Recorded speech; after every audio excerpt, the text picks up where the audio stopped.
I hope you all are having a good morning today. I want to confess something to you guys. I'm a bit nervous. When Scott asked me to do this sermon, I didn't realize it was just because it was the one he didn't want to do. Right? So this is a really tough sermon because we're carrying on in our, the Sermon on the Mount, probably, arguably, the most famous sermon that Jesus ever did, if that wasn't enough pressure as it is to expound upon something well. But we're also dealing with 5 or 6 or 7, maybe some more. I lost count in my stress. Really big, nasty, monstrous issues that there is no way, even if I had hours and hours and hours to preach, that I could cover. Beyond that, my advice just isn't that good anyways. You guys probably don't want to hear all that I have to say on them. So what we're going to try to do today, I'm going to do my very best to continue upon what Scott and Evan built the last couple weeks, and then talk with you all about several issues that Jesus uses to kind of illustrate his point on how the law has been completed under this new covenant. If you will, there's going to be several subjects that I just can't cover. We're going to say 1 or 2 words about them, but I'm going to focus on, how many of you guys are friends on Facebook with me? All right? I put a little survey out earlier this week. I'm going to focus on the top 3 things in this sermon that people told me on Facebook that they dealt with while we're going through this sermon. The other problem that I have, and if I'm being honest, sometimes, most of the time, pretty much all the time, those silly, frilly little sayings, like you see them on the billboards of churches, like older churches when you drive by, like, Jesus loves you and so do I. Do they annoy anybody else in here besides me? Right? They drive by and it's like, pick up the phone, Jesus is calling, it's Sunday. I'm like, kick it down.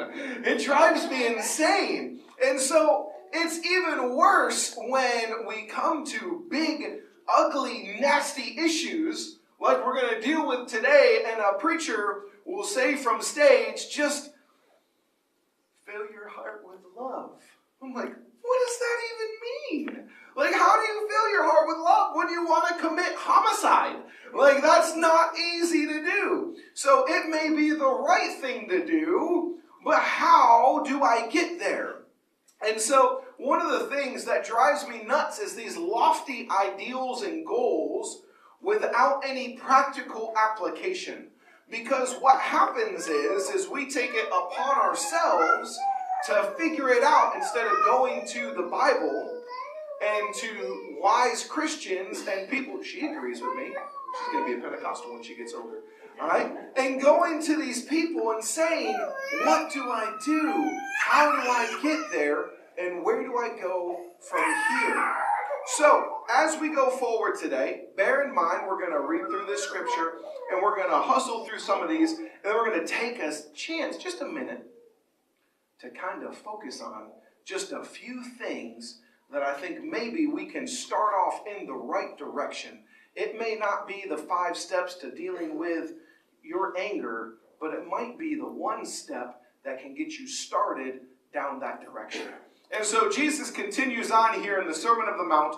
You have heard that it was said to the people long ago, you shall not murder, and anyone who murders will be subject to judgment.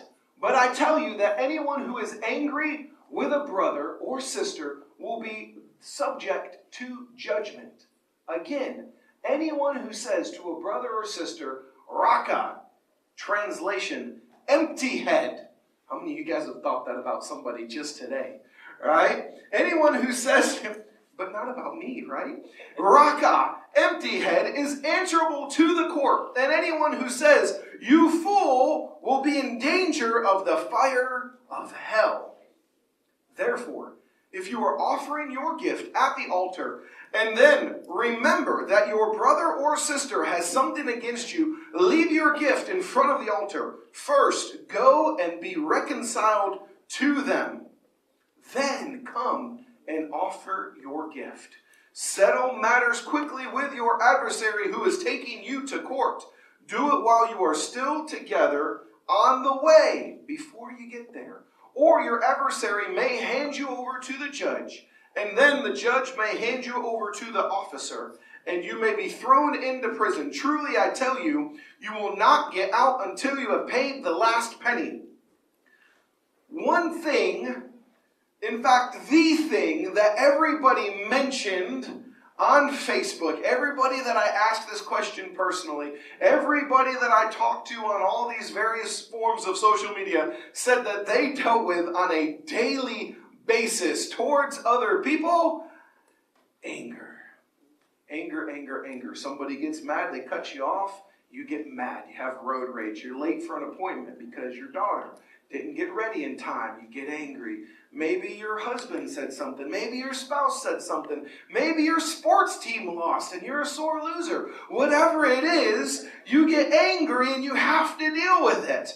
And unfortunately, we can't just pray about it and make it go away. We can't just walk up to somebody and say, I forgive you, because we may commit homicide instead. And so we need to find ways to deal with this anger in our lives, both the little things and the big topics, the big things, the times where I think, man, there is no way I'm ever going to get past this. I can't believe that person would say that or do that or steal that. Because sometimes the anger goes deeper than just road rage. Sometimes it goes into betrayal and hurt that can take years and years and years to heal. As a general rule, anger occurs from a lack of knowledge, an unexpected circumstance, combined with fear. Maybe I didn't realize that there was a jam in traffic on Interstate 40, and because of that, an unexpected circumstance happens, and I'm going to be late for my new meeting at work with the big boss, the one that's flying in from some other city, and I'm afraid that I'm going to get fired. And so what happens is I get angry, and I get madder and madder and madder, and it can send me into this spiral. And then the next thing, maybe I get there and somebody spills a cup of coffee on the floor, and it's not that big of a deal, but to me, it's a huge deal because I'm already keyed up. And then maybe somebody nudges me in the shoulder, and then so on. And then before you know it, you're at home arguing about who put the toilet paper on the chair the wrong way with your spouse. Things that don't even matter. Have you guys ever argued about something like that? I realized one time me and Heidi were arguing about how you put toilet paper on the toilet paper handle. Do you realize we weren't actually arguing about the toilet paper? It was something else. One of my mentors, when I was first getting started, Heidi and I were first together, he came to me and he was just mad and upset, and you could tell. His name was Ron. He was a nice guy. And he's like, man, me and the wife have been fighting for a week. I'm like, oh, what's wrong, dude? He's like, she cut the cheese wrong. Being a 20-year-old, I was like, cut the cheese.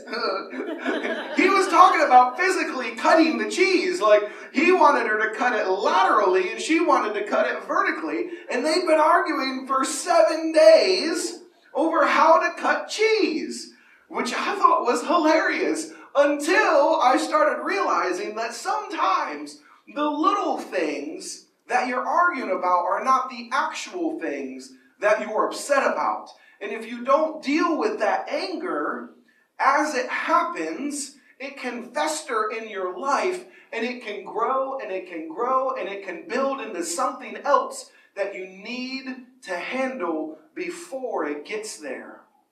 James 1:19 says, really, really well, good course of action. My dear brothers and sisters, be quick to listen, slow to speak. Translation, keep your mouth shut. And slow to become angry. When you are in a situation and something just boils up, and you are like, man, this makes me so mad. Sometimes the best thing to do is take a step back and keep your mouth shut. Because if we counteract that anger with logic, a lot of times it's going to dissipate. If I realize and I take a step back and say, you know what? I'm not really mad about how she's cutting this cheese or how he's taking out the trash or how this person is slow in front of me. I'm mad about something else. And I deal with that base issue. My whole day is going to get way, way better. My outlook on life is going to change, and I'm going to be able to deal with things as they come versus a reactionary anger. So take a moment, take a step, take a breath, listen before you speak. And a lot of times you're going to be able to deal with some of that anger before it bubbles up, and then you're in the doghouse. Not that I would ever be in the doghouse. You guys have heard that it was said, you shall not commit adultery. But I tell you that anyone who looks on a woman lustfully has already committed adultery with her in his heart. By this standard, we're all in trouble, guys. I'm sorry to say. If your right eye causes you to stumble, gouge it out and throw it away, because you'll save your wife the time later. It is better for you to, that was pretty funny, I'll gotta admit. It was better for you to lose one part of your body than for your whole body to be thrown into hell. And if your right hand causes you to stumble, cut it off and throw it away. It is better for you to lose one part of your body than for your whole body to go into hell. Lust and adultery are not always tied together. Not all married couples that commit adultery because of sexual frustration and lust. In this text, however, they are tied together. That's what they're talking about here. One thing, and this is the other thing that, one of the other two things that everybody dealt with a lot online and wanted to feel out and felt like the church had kind of swept under the rug. Most of the time, the subject of lust, sex, relationships in church, physical relationships, people hear it and they think, oh, the pastor's going to get struck by lightning. Because we have this idea that it's not good, that it's not a place to talk about it, that it's bad to do, that it's bad. That stuff and that big old subject over there is a gift from God. And if we continue to treat it like a poison, we are going to give our children some really bad expectations when they are introduced to those subjects. I was looking at a survey online, national survey. The average age of children when they're introduced to pornography is 11 years old. More than 72% of those children are introduced to that or find that inside the household while their parents are there. Most of them are propositioned for a sexual act or solicited by an illegal sexual website for child pornography by the time they're 17. 1 out of every 5 children will have those propositions made to them. Only 25% of them, roughly, tell their parents about it. It is estimated. If we don't educate ourselves and our families on what lust is, on what sex is, and how awesome it is and can be if it's used in the right circumstances, we are doing our kids a grave disservice because somebody is going to talk to them. How many of you guys have ever heard of the Nickelodeon channel? Let me show of hands. There you go. You can talk too. It's okay. I won't bite you. All right. Nickelodeon channel, right? It's a kids channel, isn't it? Do you know that the average Nickelodeon show mentions sex or relationship or pornography or something like that 3 times a season?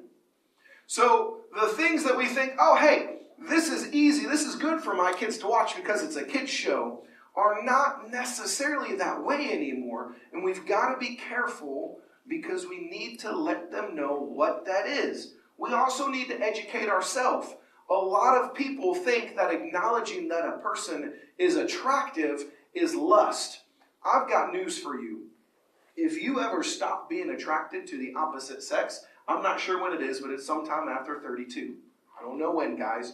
All right, maybe some of you guys have gotten there, but just saying that somebody is attractive is not lusting after them. It's when I acknowledge it and then I take it a step further in my mind, coveting that and lusting over them for different activities and things like that. That is what he's talking about here. And so as we go through this, there's a few key things that kids need to understand, that adults need to understand, that couples that are married need to understand.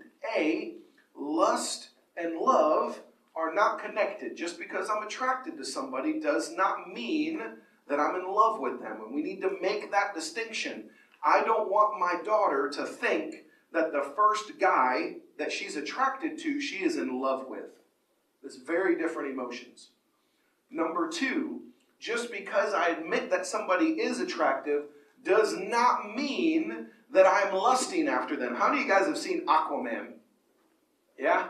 Like you guys all know who Jason Momoa is, though, right? From Game of Thrones, and he's on several other series. In Aquaman, there's a scene where he takes his shirt off and he jumps into the water, right? And I'll admit that he may have a muscle or two more than I do. Maybe, right?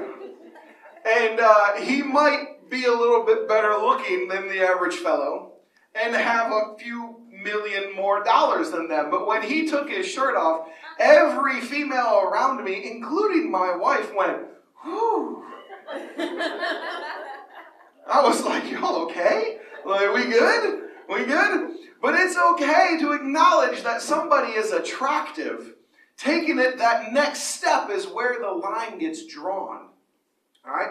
It starts in the head before it gets to the bed. That was good, wasn't it?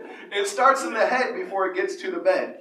I generally have to think about it before I do it. So if you are in a situation and you find yourself thinking about these things and those fantasies, that is where the line is.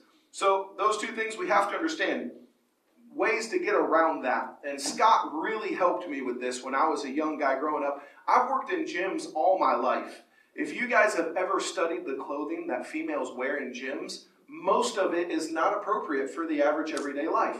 So Scott helped me deal with this early on. Number one, you have to find out what is too much. Some people can watch a PG-13 movie that has quote-unquote sexual content and it does not bother them a lick. Some people can't. You need to figure out what bugs you, what causes you to stumble in this way. If I'm addicted to pornography and I continually lust after that, going on the computer by myself at home alone with no accountability is what? Bad idea, all right?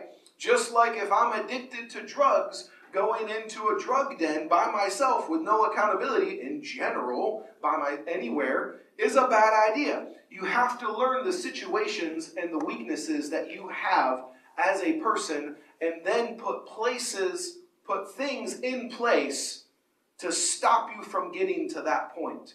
Don't make the decisions to be in a circumstance where you know you are going to fall. General rule, all right? Don't be alone with somebody that you're attracted to in an intimate setting. It's probably a good idea. Rules like that will help you keep from stumbling and falling. Rules like that, guys and gals who are married, will keep you from taking that wrong step that can be easy to take while you are married. All right? And then probably the most important thing is find an accountability partner. Not your spouse. That is a horrible... Who thought that was a good idea? That is a horrible idea, right? Find an accountability partner that is the same sex. Right, guys? You should have a guy accountability partner. It's not that type of accountability group, okay? Girls, you should have a girl accountability partner. Find somebody who can be honest with you, who can be open with you, and who can kick your tail when you need them to, but that you're not going to worry about spreading lies and rumors and telling other people your dirt. Moving on as we go forward. It has been said, anyone who divorces his wife must give her a certificate of divorce. But I tell you that anyone who divorces his wife, except for sexual immorality, makes her the victim of adultery. And anyone who marries a divorced woman commits adultery. Divorce. I do not have time to cover this. There are a lot of texts. There are a lot of varying opinions. This is a messy subject, and it takes a long time to unpack. What I will say is this: God didn't mean it to be that way, but there are several exceptions and exclusions in Scripture if you want to unpack them. Regardless, if it has happened or if it is happening to you, make sure it is for the right reasons, and make sure you get somebody to help you through that, a counselor, an accountability partner. Moving on from there. All right. Again, you have heard that it was said to people long ago, do not break your oath, but fulfill to the Lord the vows you have made. But I tell you, do not swear an oath at all, either by heaven, for it is God's throne, or by earth, for it is his footstool, or by Jerusalem, for it is the city of the great king. And do not swear by your head, for you cannot even make one hair white or black. Basically, we can't control anything, so don't say that you can. All you need to say is simply yes. This is perhaps the bigger one. Or no. To anything beyond this comes from the evil one. How many of you guys have told somebody one time, like, yeah, I'll come help you mow your yard? And the day of the yard mowing comes, and you're like, oh no, my foot's twisted. I can't help you anymore. All right. Another confession, since it's, I'm picking on myself today. I hate moving people. It brings a burning desire to destroy things into my heart.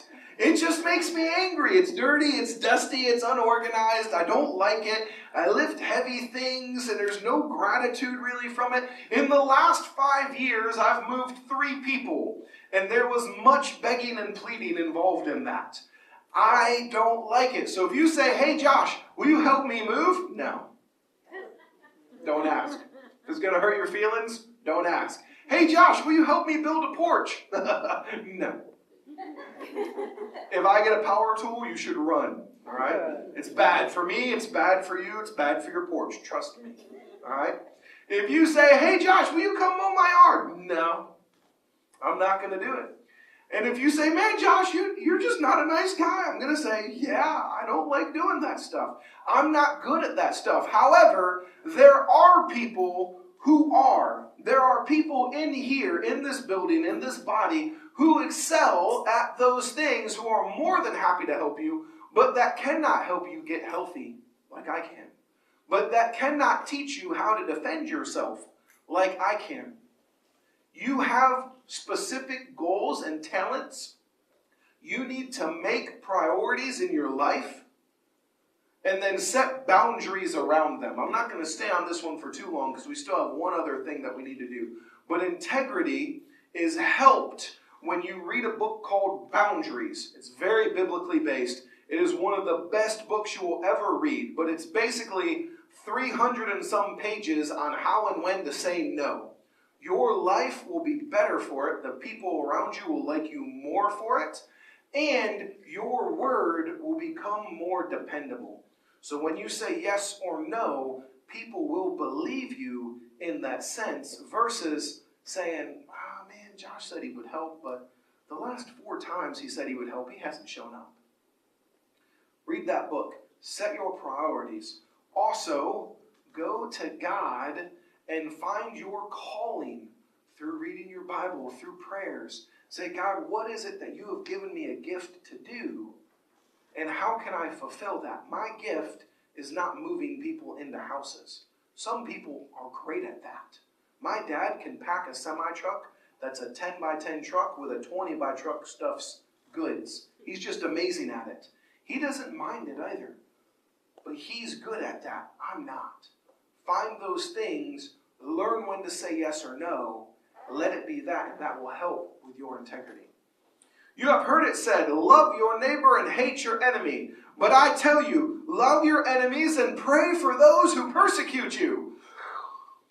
That's tough. That you may be children of your Father in heaven. He causes his sun to rise on evil and the good, and sends rain on the righteous and the unrighteous. If you love those who love you, what reward will you get? God doesn't show favoritism, so why should you? Are not even the tax collectors doing that? And if you greet only your own people, what are you doing more than others? Do not even pagans do that. Be perfect, therefore, as your heavenly Father is perfect. This is a tough one right here. This is the other subject that everybody wanted to talk about. That forgiveness, that generosity. How do I deal with the people that I just don't like, that are my enemies? It goes on here, an eye for an eye and a tooth for a tooth. But I tell you, do not resist an evil person. If anyone slaps you on your right cheek, turn to them the other cheek also. And if anyone wants to see you and take your shirt, hand over your coat as well. If anyone forces you to go 1 mile, go with them 2 miles. Give to the one who asks, and do not turn away from the one who wants to borrow from you. Here God deals with a really delicate subject, and this hits home with the overarching point of today. Just because I do the right thing does not mean that I did it for the right reasons. Just because my enemies rise against me and I say nothing doesn't mean that my heart is in the right spot. Just because I don't commit adultery doesn't mean that I haven't thought about it and plotted it and dreamed about it and lusted after it. Just because I don't go out and act on my anger against people doesn't mean that my heart isn't dwelling on those things and upset and unrested. In our lives, God makes some very, very bold demands of us that are super difficult. And perhaps this is one of the most difficult ones, because when people hurt us, when people spit on us, when people judge us, when you name it, when that happens, we want to retaliate. It's in our nature. It's what we want to do. It's who we are. Some of us want to talk about it. Some of us want to yell about it. Some of us want to get physically violent about it. It's however you were raised and your personality that determines how you want to react to that. But God has a habit of flipping the flow on what we expect to be asked to do. When we think, oh yeah, I can turn around and I can get them back for it, God says, no, go ahead and give them your jacket too. When we think, oh man, I really don't feel like talking with this person today, God says, go ahead and walk with them down to the store. Be the one who shows them my love for you. God makes the radical call in our lives so that we can show others the radical difference He made in ours. And so as we go through and we leave here today and we look at all this and we say, yeah, Josh, that's great, but how in the world do I live that out? I hope in the 2 subjects we covered before that I gave you some tips and things to start you down the right path. But perhaps this is the most valuable thing that I can say to you. I don't know. And I would be willing to guess that there are certain situations and circumstances in your life that you have been grasping for answers. You've been grasping for help. And you don't know either. The great thing is we have a connection to who knows. And we have the resources that He gave us through prayer, through reading of our Bible, and perhaps more importantly, for the application of those two things, not that they can be replaced, but the application of those two things, friends and family members who are Christians, who I can go to and I can tell about my specific circumstance, and they can give advice. I don't have the same life as Scott does, but I can minister to a different set of people than Scott can. Scott is very different than Sierra is, but Sierra can minister to a different group of people than I can. We all have gone through things and are going through things that edify and build up the kingdom, and maybe, just maybe, the struggle that you didn't think you were going to get through 10 years can be the comfort somebody who's going through that same thing now needs. Because you've been there and you've done that, and you can, if nothing else, show them that it's survivable. Maybe that's depression, maybe that's anger, maybe that's hatred, maybe that's an affair, maybe it's rampant lust, maybe it's an addiction of some sort. Whatever that is, there are people here in this church that can help you get through that. There are times where you may just say, man, I just need to vent. I just need to yell and to scream and to rage. But you get it out of your system and it's done. And having a good Christian brother or sister to do that with is irreplaceable. We're going to end with this.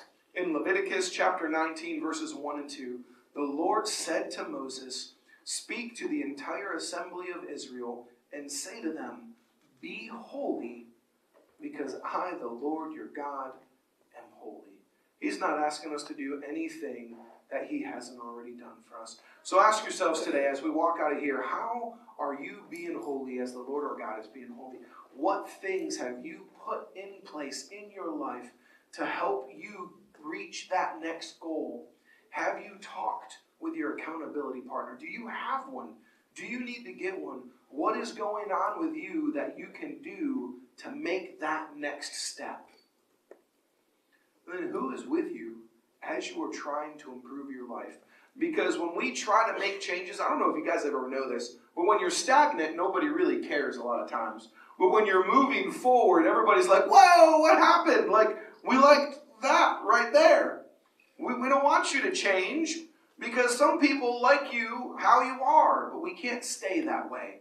And so the people who are supportive, who are helping you grow, who are supporting you and encouraging through that, find those people and hang out with them. Find those people who are edifying you and building you up and giving you good advice, and surround yourself with that circle of friends. Kids, I don't know how many kids are in here. People that are below 18. I remember my parents saying it all the time. It's not who you know, it's who you hang out with. And that is so true. If you are hanging out with people that are pulling you down, you are not going to get out of that situation. Find people that are with you as you grow forward.